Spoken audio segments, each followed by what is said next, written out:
And the news goes from bad to worse. New poll out today showing that while Joe Biden doesn't even have the support of his party. In fact, only 37% of Democrats want him to run in 2024. We're going to talk about that. Plus, the math movement, the woke math movement, is getting a very rude awakening, everyone. Hello, it's good to have you here. I'm Trish Regan. Welcome to the Trish Regan Show. Just a quick reminder, do make sure that you subscribe to this show. It's really, really important that you hit the subscribe button, give it a like, make sure that you're downloading this podcast every single day because we have a whole lot to talk about right now, including, of course, this new poll just released on Joe Biden, suggesting there that I don't think he's got much of a future. I really don't. In terms of 2024, 37% of Democrats wanting him to run.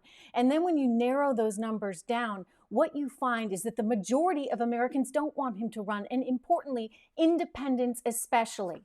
Let me pull this out for you because I think it's important for you to understand some context here. Only 8%, this is according to INI TIPP poll, only 8% of independents want Biden to run on the Democratic ticket, which is pretty bad, especially considering that the poll shows 10% of independents actually would like Kamala Harris to run. So when Kamala Harris is polling better than you, Joe, I think you got a problem. It really shows you how frustrated I think Americans have grown with this entire administration. Gretchen Whitmer, the governor of Michigan, even she's starting to recognize how some of these policies are not really going so well. She did an interview recently out there with a Michigan newspaper where she talked about how she really did not think that the policies of lockdowns were working. Amazing, considering that she was sort of the queen of lockdowns, right? She was the one who wanted to make sure that we had all the mandates and all the lockdowns. And now she's actually saying that it may be too much. So I think this gives you some insight, some direction into how the Democratic Party is trying to think about their future, which is that you don't need to be that crazy, right? You just kind of need to give people what they want, which is freedom and the ability to go to work and to do their jobs and to continue their livelihoods. So this is what independence wants. If Joe were smart, and I'm not saying he is, in fact, I know he isn't, if he were smart, he would look very hard at these polls and realize he's got to stop going so far to the left because there's nothing over there. On the extreme side of the left, absolutely nothing for him. Maybe he's getting the hint. The woman who he had appointed, Sol Omarova, who's basically like I don't know. I mean, she sounded kind of communist to me when I read her theory on federalizing our banking system. This is the woman that he wanted to put at Treasury, who would have been in charge of oversight of all the banks. I'm sorry, but we still, at last check, we're a capitalist nation. And if you were to actually make the federal government in charge of the entire banking system, I think that would be just a recipe for total disaster. So thank goodness she's out of the way. She is no longer, he pulled that nomination of Sol Omarova, which was important. But, he's still surrounded by a bunch of people that I think Americans, independents, people in the middle, I mean, forget the right, obviously, is never going to go for Biden or Kamala Harris or any of his picks. But people in the middle, that's who will shape this election. I think that in 2016, we saw a lot of crossover. People who had typically been Democrat or independent and may have typically in the past voted for Democrats, they came over, they crossed over to vote for Donald Trump because they felt that they might have a better economic future. Indeed, by the way, they did until COVID. You look at all the data, and what it shows you is that inflation was tame and we were seeing tremendous growth in the economy, including in median incomes, something we have not been getting since Biden took over. But, look, the economy's in trouble. That's the reality. It is. Rasmussen coming out with a poll showing 63% have started their Christmas shopping. I'm actually one of them, by the way. Amazing. I started early this year. It usually sneaks up on me. But 25%, less than 25% will spend more. So that's going to hurt.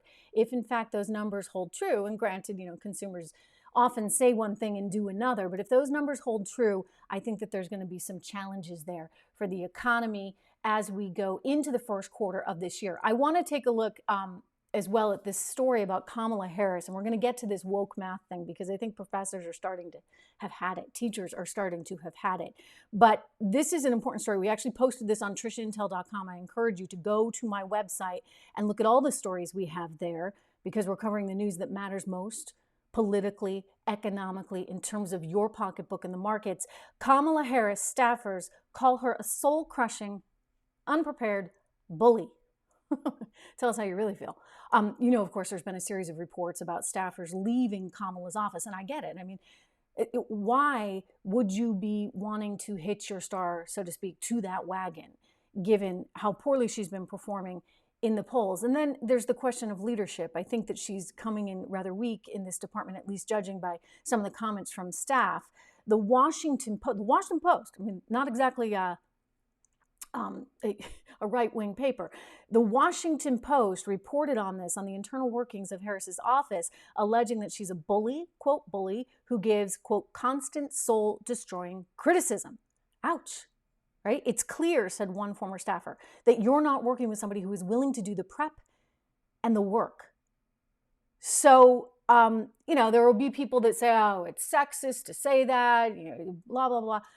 I think bottom line is, the staff is realizing that she doesn't have the political chops. And we saw this in New Hampshire, right? We saw how poorly she performed in New Hampshire, which I think was very indicative of her inability to sort of cross the political aisle and appeal to a lot of people. So she doesn't have the political chops. She's been sort of put in that place because she was designated to be in that place, but she's not delivering on the goods. I mean, heck, the woman still hasn't been to the border. At some point, and I get, the vice president's job, it's kind of a thankless job. You're there to kind of just, frankly, warm the seat, right? God forbid something horrific were to happen. That's when the vice president steps in. In the meantime, you do some fundraising, you shake some hands, and you kind of try and stay out of the way. I think she was hoping for a bigger position. Perhaps the staff was hoping for a bigger position, and they know now that it's really not going to happen. One source told the Washington Post, and I quote, "With Kamala, you have to put up with a constant amount of soul-destroying criticism and also her own lack of confidence." That surprises me, actually, because she seems sometimes a little too confident. So you're constantly sort of propping up a bully, the staffer said, the source said, and it's not clear why. So that kind of stuff really, really hurts. I think that she would face real challenges, but who do they have waiting in the wings? I'm sorry, Mayor Pete, head of DOT. It's actually a big job now, given that there's all this stimulus money that's going to go into things like transportation. But if you look back at this INI TIPP poll that I just quoted, apparently only 4% of Democrats want Mayor Pete to run, which is better than AOC or Elizabeth Warren, who are coming in around 3%. So I don't think that there's a clear winner here. There's no one that they really have on the ticket, which means this is good news for conservatives. Good news for conservatives in that they really have a shot of recapturing not just the House in 2022, and of course the Senate, but the Oval Office in 2024 as well. It's a time of year when we're starting to think about what we're really, really grateful for in life. And I would say my number one thing is family, right? I mean, we all need to take time during the month of December. I actually have a big birthday party for my twins today, so I'm excited about that. But it's the time to think about why we're here on this earth and what really, really matters. And I think fundamentally, you always get back to family. Family is what matters. And so you want to take care of your family. I mean, this is the time of the year where I think we're all very, very thankful. I'm certainly extra thankful for my family. And now's the perfect time for all of us out there to protect our wonderful families. If you do not have life insurance, listen up. This is very, very important because it's just going to take a couple of minutes out of your day. And I am telling you, this can make a huge difference in the people's lives that you love the most. I want you to go to SelectQuote, SelectQuote.com. I highly, highly recommend them because this is not just any company. I mean, this is an insurance company that shops around and has the algorithms to match you to the best life insurance policy for you. For over 35 years, they have been helping to save people tons of money. In fact, you can save 50% or more by shopping these highly rated insurance carriers through SelectQuote.com. In fact, I want to tell you about SelectQuote.com, finding a man who was 40 years old. This is really fantastic. With high blood pressure, a 10-year, $500,000 policy for only $19 a month. $19 a month. I mean, that's pretty incredible, right? It's so affordable. You're able to protect your family, everything that you've worked for. Plus, the quotes at SelectQuote.com are 100% free. They only take a few minutes. So do me this favor, do your family this favor during this holiday season. Go right now to SelectQuote.com, SelectQuote.com, and get your quote. Full details on sample policy and carrier ratings at SelectQuote.com/commercials. Prices could vary by health, issuing company, and other factors. Not available in all states. But yeah, Kamala's going to have a really hard time. The Democrats in general are going to have a really hard time. And, you know, it gets back to sort of this cultural shift that we're seeing where people are like, I've had it. You know what? This doesn't make any sense. I mean, consider this. Right now, there's a great story. There's a great story in actually the New York Post today on this woke math movement. And it's really alarming. I mean, this has been something that's been going on for years. I can remember when I was a kid in grammar school and being kind of annoyed because they wouldn't segregate us by, I was a smart little kid. I was a smart little kid who took my schoolwork very seriously and, you know, cared about school and wanted to care about school. And then, you know, there's kids in the back of the class that really don't. But they were never willing to say, move me or other kids that were considered elevated in terms of their intellect into another class, because the thinking was that would hurt the kids in the back, right? The kids in the back needed to be raised up by having all the smart kids in the class too. And yeah, in theory, that's great. But, you know, if you're like the smart kid in the class that actually does want to do the work, then are you being hindered by that? I mean, this is one of the questions that keeps coming up right now in this woke math movement, because they're getting rid of honors classes all over the country in math, in high schools all over the country. You can no longer take honors math. A bunch of them in New York City have done this. And people are like, wait a second, but what about the kids that are actually good at math and like really want to pursue this? They're being discouraged because it's all designed to ease those achievement gaps, because they want to make sure that everybody's kind of on the same playing field, like they're all getting sort of, you know, down the middle. And so they're okay with mediocrity. They're okay with mediocrity if it means keeping everybody sort of the same. Well, this is a problem, and I'm really happy to see that a bunch of teachers are now speaking up, in fact, including professors at the City University of New York, at NYU, at my alma mater, Columbia University. They're saying, you know what, we're writing, and teachers, elementary school teachers across the country as well, they're slamming the California mathematics format. They say we're writing to express our alarm over recent trends in K through 12 mathematics education in the United States. All of us have firsthand experience of the role that clear mathematical thinking has played in advanced information technology and American economic competitiveness, right?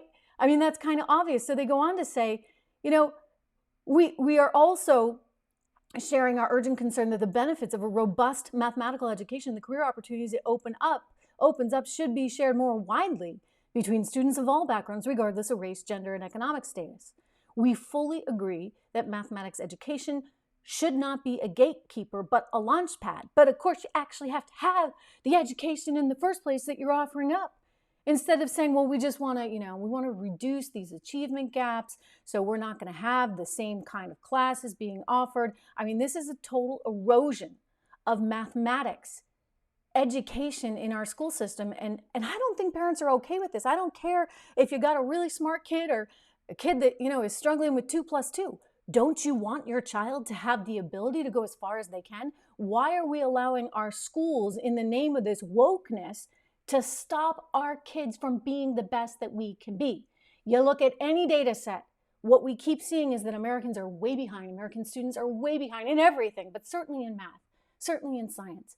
And there's no excuse for that. In order for us to be competitive as a society, in order for our economy to keep growing, we need real education. And that's why I always go back to charter schools and vouchers and giving people school choice, right? Having the opportunity to pick a school that works for you and your child. And this is why I think it all comes full circle.